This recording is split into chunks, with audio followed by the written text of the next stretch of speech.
بسم اللہ الرحمن الرحیم۔ السلام علیکم ورحمۃ اللہ وبرکاتہ۔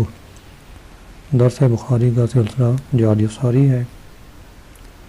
آج شروع کریں گے۔ باب ہے اس کے بیان میں کہ اعمال کا ثواب نیت اور اخلاص سے ہے، اور ہر انسان کے لیے وہی ہے جو وہ نیت کرے۔ اس میں ایمان، وضو، نماز، زکوٰۃ، حج، روزہ اور سارے معاملات داخل ہیں۔ اللہ تعالیٰ نے فرمایا، کہہ دیجئے ہر شخص اپنے طریقہ پر کام کرتا ہے، یعنی اپنی نیت پر مرد کا اپنی بیوی پر خرچ کرنا جبکہ اسے ثواب شمار کرے صدقہ ہے، اور فرمایا لیکن جہاد اور نیت۔ تشریح: امام بخاری رحمۃ اللہ علیہ کا مقصد ان لوگوں کا رد کرنا ہے جو کہتے ہیں ایمان صرف زبانی اقرار کا نام ہے، تصدیق قلبی کوئی ضروری نہیں۔ اسی لیے فرمایا کہ اس میں ایمان داخل ہے، کیونکہ بخاری کے نزدیک ایمان عمل ہے۔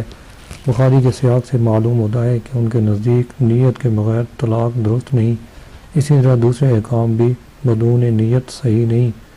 چنانچہ اگر قصد کیے بغیر کسی کی زبان سے یہ الفاظ نکلے کہ میں نے بیچا، رہن کیا یا نکاح کیا، تو بخاری کے نزدیک ان سے کچھ بھی درست نہ ہوگا، اور اگر کوئی کسی کا نقصان قصد و ارادہ کے بغیر کر دے تو ضمان اس کے لیے واجب ہے کہ احکام بظاہر اسباب کے ساتھ مرتبط ہوتے ہیں۔ امام اعظم ابو حنیفہ کے نزدیک نیت شرط نہیں، ان کے نزدیک صرف عبادات مقصودہ میں نیت شرط ہے، اور اعمال کا ثواب نیت سے ملتا ہے، مگر ان کی صحت کے لیے نیت کرنا ضروری نہیں۔ حدیث نمبر 51۔ حضرت ابن فاروق رضی اللہ عنہ سے روایت ہے کہ رسول اللہ صلی اللہ علیہ وسلم نے فرمایا، اعمال کا حکم نیت سے ہے، اور ہر شخص کے لیے وہی ہے جو وہ نیت کرے۔ جس شخص کی ہجرت اللہ اور اس کے رسول کی طرف ہے، اس کی ہجرت اللہ اور اس کے رسول کی طرف مقبول ہے، اور جس کی ہجرت دنیا کے لیے ہے جسے وہ حاصل کرنا چاہتا ہے، یا عورت کے لیے ہے جسے وہ نکاح کرنے کا ارادہ رکھتا ہے، تو اس کی ہجرت اسی طرف ہوگی جس طرف اس نے ہجرت کا ارادہ کیا۔ اس حدیث بخاری کی ابتدا ہے۔ اس باب میں حدیث کو ذکر کرنے سے مقصد مرحبا کا رد کرنا ہے جو کہتے ہیں کہ ایمان صرف زبانی اقرار کا نام ہے، عقد قلب کوئی ضروری نہیں۔ اس لیے فرمایا کہ ایمان کے لیے نیت اور دل سے اعتقاد ضروری ہے۔ یہ حدیث اول سے آخر تک صحیح اور ثابت ہے، اور مقام کے مقتضی کے مطابق بحسب ضرورت کبھی اس کا کچھ حصہ ذکر کر دیتے ہیں، جیسے ابتدا میں مقصود سے یہ تھا کہ اعمال صرف نیت سے ہی صحیح ہوتے ہیں۔ حدیث نمبر 52۔ ابو مسعود رضی اللہ عنہ نبی کریم صلی اللہ علیہ وسلم سے روایت کی، آپ نے فرمایا، جب کوئی شخص اپنے اہل و عیال پر خرچ کرے جبکہ اسے ثواب سمجھے تو وہ اس کا صدقہ ہے، یعنی ثواب سمجھ کر اہل و عیال پر جو کچھ بھی خرچ کرے وہ صدقہ ہے، لیکن یہ حقیقتاً صدقہ نہیں، یہ مجازاً صدقہ ہے۔ حتیٰ کہ ہاشمیہ بیوی پر یہ صدقہ جائز ہے، حالانکہ ہاشمیوں کے لیے صدقہ حرام ہے، لیکن زوجات ہاشمیہ اور غیر ہاشمیہ پر خرچ کرنے پر اجماع قائم ہے۔ امام نووی رحمۃ اللہ علیہ نے کہا، اس حدیث میں اس بات کی ترغیب ہے کہ تمام اعمال ظاہرہ اور باطنہ میں نیت کو حاضر کرنا اور ان میں اخلاص ہونا چاہیے۔ اس حدیث سے امام بخاری نے فرقہ مرحبہ کا رد کیا ہے جو کہتے ہیں کہ ایمان زبانی اقرار ہے، اعتقاد قلبی نہیں، اور یحتسبہما میں اس بات کی دلیل پائی جاتی ہے کہ اہل و عیال پر خرچ کرنا اگرچہ اچھا کام ہے، لیکن یہ اطاعت اس وقت شمار ہوگا جبکہ اس میں اللہ کی خوشنودی مقصود ہو۔ ایسے ہی اپنی ذات، مہمان اور جانوروں پر خرچ کرنے میں جب اللہ تعالیٰ کی رضامندی مقصود ہو تو یہ اطاعت ہوں گے، ورنہ نہیں۔ حدیث نمبر 53۔ حضرت سعد بن ابی وقاص رضی اللہ عنہ نے اپنے بیٹے سے بیان کیا کہ جناب رسول اللہ صلی اللہ علیہ وسلم نے فرمایا، تو ہرگز اللہ کی راہ میں خرچ نہیں کرے گا جبکہ تو اس کی رضامندی چاہتا ہو، مگر تجھے اس پر ثواب ملے گا، حتیٰ کہ جو اپنی بیوی کے منہ میں کرے اس پر بھی تجھے ثواب ملے گا۔ حدیث کی تشریح۔ اس حدیث میں صرف سعد بن ابی وقاص ہی مراد نہیں بلکہ ہر مخاطب مراد ہے جو انفاق کر سکتا ہو، جیسے وَلَوْ تَرَىٰ إِذْ وُقِفُوا میں ہر وہ مخاطب مراد ہے جس سے رؤیت متصور ہو۔ یہ بھی ہو سکتا ہے کہ مراد سعد ہی ہوں تو دوسرے لوگ ان پر قیاس کیے جائیں۔ اس حدیث میں عظیم اصول کا بیان ہے، وہ یہ کہ جس فعل میں اللہ کی رضا مطلوب ہو اس میں بہت ثواب ہوگا، اگرچہ اس کے ضمن میں نفسانی خواہش ہی پائی جائے۔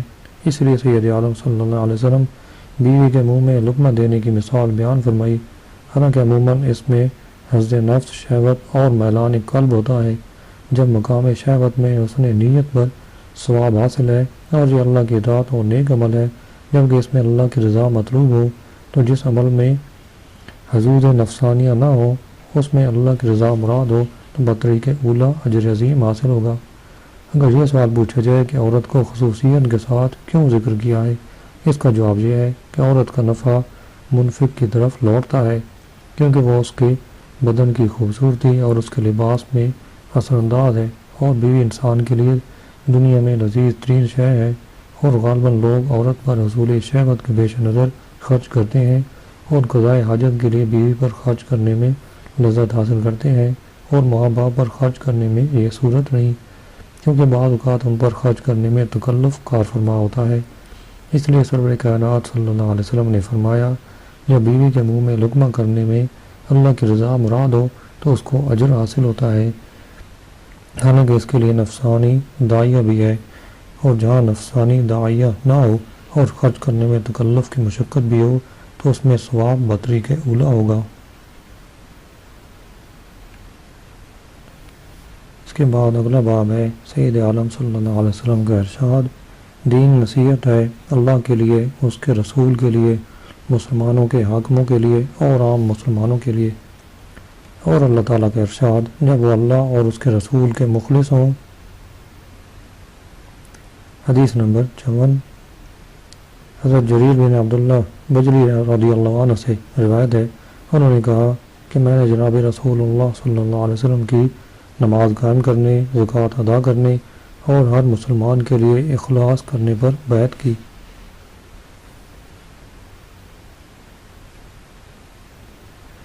باب میں مذکور حدیث کو مصنف نے معلق ذکر کیا ہے، جبکہ مسلم نے تمیم داری سے روایت کی کہ جناب رسول اللہ صلی اللہ علیہ وسلم نے فرمایا، دین نصیحت ہے۔ ہم نے عرض کیا کس لیے؟ تو آپ نے فرمایا، اللہ کے لیے، اس کی کتاب کے لیے، اس کے رسول کے لیے، مسلمانوں کے اماموں کے لیے اور عوام الناس کے لیے ہے۔ صحیح بخاری میں نبی کریم صلی اللہ علیہ وسلم سے تمیم داری کی کوئی حدیث نہیں ہے، اور نہ ہی اس حدیث کے سوا صحیح مسلم میں کوئی حدیث ہے۔ یہ حدیث افراد مسلم سے ہے۔ علامہ خطابی رحمۃ اللہ علیہ نے کہا کہ نصیحہ جامع کلمہ ہے، اس کا معنی ہے منصولہ کے لیے اس کا حق محفوظ کرنا۔ یہ کلمہ مختصر ہے۔ نصیحت ناصح الرجل صوبہ سے ماخوذ ہے، جبکہ وہ سوئی سے اپنا کپڑا سیے، یعنی وہ اپنے بھائی کی پراگندگی کو جمع کرتا ہے جیسے سوئی کپڑے کو ملاتی ہے، یعنی اسی لفظ سے توبہ نصوح ہے، گویا کہ گناہ دین کو بکھیرتا ہے اور اس کے ٹکڑے کرتا ہے، اور توبہ اسے جمع کرتی ہے، اکٹھا کرتی ہے۔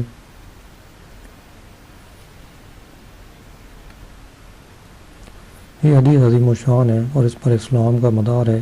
حدیث کا معنی یہ ہے کہ دین کا ستون اور اس کا قوام نصیحت ہے، جیسے کہا جاتا ہے حج عرفہ ہے، یعنی عرفہ حج کا ستون اور عظیم رکن ہے۔ اللہ کے لیے نصیحت کا معنی یہ ہے کہ اس پر ایمان لائے، کسی کو اس کا شریک نہ بنائے، اس کی صفات میں الحاد نہ کرے، اور صفات جلال و کمال سے اس کی وصف بیان کرے، اور نقائص سے اسے منزہ اور پاک و صاف جانے، اس کی اطاعت میں کمر بستہ رہے، اس کی نافرمانی سے اجتناب کرے، اس کے تابعداروں سے محبت کرے اور نافرمانوں سے نفرت کرے، اس کی نعمتوں کا اعتراف کرتے ہوئے شکر ادا کرے اور تمام امور میں اخلاص کرے۔ اللہ کی طرف نصیحت کی نسبت انسان کے اعتبار سے ہے کہ وہ اپنے آپ میں اخلاص پیدا کرے، کیونکہ اللہ تعالیٰ لوگوں کے اخلاص سے مستغنی ہے۔ اللہ کی کتاب کے لیے نصیحت کا معنی یہ ہے کہ اس کا یہ ایمان ہو کہ یہ اللہ کی کتاب ہے، اللہ نے اسے نازل فرمایا ہے، مخلوق کا کلام اس کے مشابہ نہیں ہے اور نہ اس کی مثل لانے پر کوئی قادر ہے۔ اس کی تعظیم کرے، پابندی سے اس کی تلاوت کرے اور تلاوت کے وقت حروف کے مخارج کا خیال رکھے، اس کے مندرجات کی تصدیق کرے، اس کے محکمات پر عمل کرے اور مشابہات کو تسلیم کرے اور ان میں بحث و تمہیز نہ کرے، اس کے ناسخ و منسوخ میں بحث کرے اور اس کے عموم و خصوص کا خیال رکھے، اس کی تبلیغ کرے اور لوگوں کو اس کی طرف آنے کی دعوت دے۔ اللہ کے رسول کے لیے نصیحت کا معنی یہ ہے کہ اس کی تصدیق کرے اور جو اللہ کی طرف سے ضروری احکامات لائے ہیں ان پر ایمان لائے، اس کے اوامر و نواہی میں اس کی تابعداری کرے، اس کی حیات و ممات میں مدد کرے، اس کے حقوق کی تعمیل کرے، سنت کو زندہ کرے اور اس کی تعلیم و تعلم میں اچھی کوشش کرے، رسول کے اخلاق سے متخلق ہو اور اس کے آداب سے متادب ہو، یعنی اپنے اندر نبی کے اخلاق پیدا کرے اور آداب سیکھے اور رسول کے اہل بیت اور اس کے صحابہ سے محبت کرے۔ مسلمانوں کے امام کے لیے کا معنی یہ ہے کہ حق پر ان کی مدد کرے اور اس میں ان کی اطاعت کرے، نرم لہجہ میں ان کو نصیحت کرے اور اس کے خلاف علم بغاوت بلند نہ کرے، ان کی ابتداء میں نماز پڑھے، ان کے ساتھ مل کر جہاد کرے، انہیں اپنے مال کا صدقہ ادا کرے، کیونکہ مشہور یہ ہے کہ ائمہ سے مراد اب حکومت ہیں، جیسے خلفاء اور عمراء اور ملک ہیں۔ ائمہ سے مراد علماء دین بھی لیے جاتے ہیں۔ ان کے لیے نصیحت کا معنی یہ ہے کہ ان کی روایات کو قبول کرے، احکام میں ان کی تقلید کرے، ان کے ساتھ حسن ظن رکھے۔ عوام الناس کے لیے اخلاص کا معنی یہ ہے کہ ان کو دنیا آخرت کے مصالح کی رہنمائی کرے، انہیں اذیت نہ پہنچائے، جن مسائل سے وہ ناواقف ہیں ان کی انہیں تعلیم دے، نیکی اور تقوی پر ان کی اعانت کرے، ان کے عیوب پر پردہ ڈالے اور ان پر شفقت و مہربانی کرے، اور جو اچھی چیز اپنے لیے پسند کرتا ہے ان کے لیے بھی کرے۔ اسماعی نے کہا کہ ناصح کا معنی خالص ہے۔ امام بخاری رحمۃ اللہ علیہ نے حدیث کی آیت کریمہ کے ساتھ تاکید کی، اور وہ یہ ہے کہ کمزور لوگوں، بیماروں اور ان لوگوں پر جو خرچ کرنے کے لیے مال نہیں پاتے ہیں حرج نہیں، جبکہ اللہ تعالیٰ اور اس کے رسول کے لیے اخلاص کریں۔ حدیث نمبر 54 کا مفہوم یہ ہے کہ حضرت جریر بن عبداللہ رضی اللہ عنہ نے کہا کہ میں نے نماز قائم کرنے اور زکوٰۃ ادا کرنے اور ہر مسلمان کے لیے اخلاص اور بھلائی کرنے میں جناب رسول اللہ صلی اللہ علیہ وسلم سے بیعت کی۔ روزہ اور حج کو ذکر نہیں کیا کیونکہ نماز اور زکوٰۃ دین کے اہم رکن ہیں اور عبادات بدنیہ اور مالیہ پر مشتمل ہیں۔ ابن بطال نے کہا کہ اس حدیث میں نصیحت کو دین و اسلام کہا، اور دین کو اطلاق جیسے قول پر ہوتا ہے عمل پر بھی ہوتا ہے، اور یہ فرض کفایہ ہے۔ بس لوگ اسے قائم کریں اور دین سیکھیں تو باقی لوگوں سے ساکت ہو جاتا ہے۔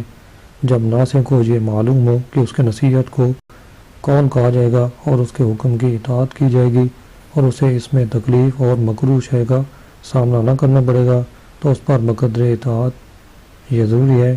اگر وہ کسی اذیت سے خوف کرے تو اس کے لیے وسعت ہے اور وہ اپنی پسند کے مطابق کرے۔ حدیث نمبر 55 زیاد بن علاقہ سے روایت ہے، انہوں نے کہا میں نے جریر بن عبداللہ سے سنا جس روز مغیرہ بن شعبہ فوت ہوئے تو وہ خطبہ کے لیے کھڑے ہوئے، انہوں نے اللہ تعالیٰ کی حمد و ثنا کی اور کہا تم پر لازم ہے کہ اللہ سے ڈرو جو تنہا ہے اور اس کا کوئی شریک نہیں، اور وقار و سکون کو لازم پکڑو حتیٰ کہ تمہارے پاس امیر آ جائے، اور وہ ابھی آتا ہے۔ پھر کہا اپنے امیر کے لیے مغفرت کی دعا کرو کیونکہ وہ عفو کو محبوب رکھتا ہے۔ پھر کہا میں نبی صلی اللہ علیہ وسلم کی خدمت میں آیا اور عرض کیا میں آپ سے اسلام پر بیعت کرتا ہوں۔ آپ نے میرے اوپر یہ شرط عائد کی کہ ہر مسلمان کے ساتھ اخلاص کروں۔ میں نے اس شرط پر آپ سے بیعت کر لی۔ مجھے اس مسجد کے رب کی قسم میں تمہارا مخلص ہوں۔ پھر استغفار کی اور منبر سے اتر آئے۔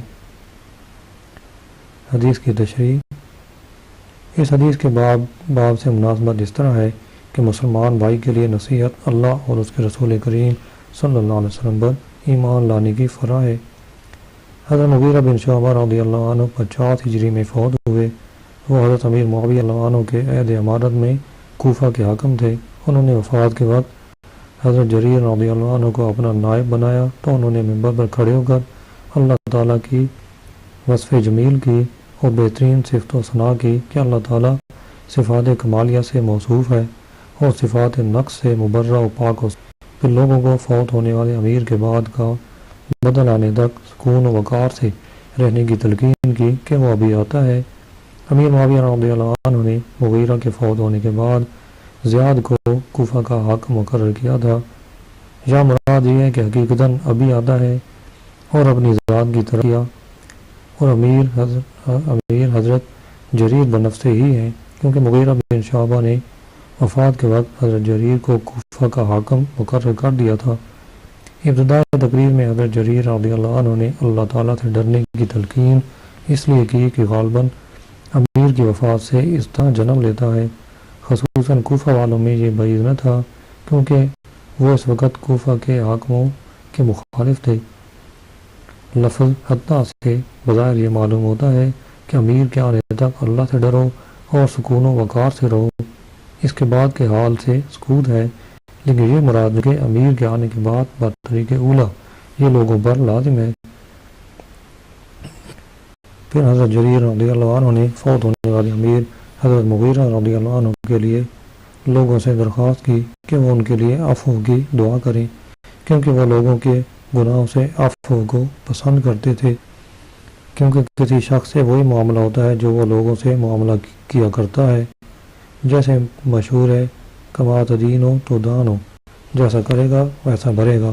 پھر اس کے بعد لوگوں سے خطاب کیا کہ میں نے جناب رسول اللہ صلی اللہ علیہ وسلم کی خدمت میں حاضر ہو کر عرض کیا، یا رسول اللہ صلی اللہ علیہ وسلم، میں آپ سے اسلام پر بیعت کرتا ہوں۔ تو آپ نے مجھے ہر مسلمان کے ساتھ اخلاص سے پیش آنے کی تلقین فرمائی، تو میں نے اس پر آپ سے بیعت کر لی، لہذا میں اس مسجد کے رب کی قسم کھا کر کہتا ہوں کہ میں تمہارا مخلص ہوں۔ اس کلام سے معلوم ہوتا ہے کہ انہوں نے جس پر جناب رسول صلی اللہ علیہ وسلم سے بیعت کی تھی اسے پورا کیا تھا، اور ان کا مذکور کلام اغراض فاسدہ سے خالی تھا۔ پھر اللہ تعالیٰ کے حضور استغفار کرتے ہوئے ممبر سے اتر آئے۔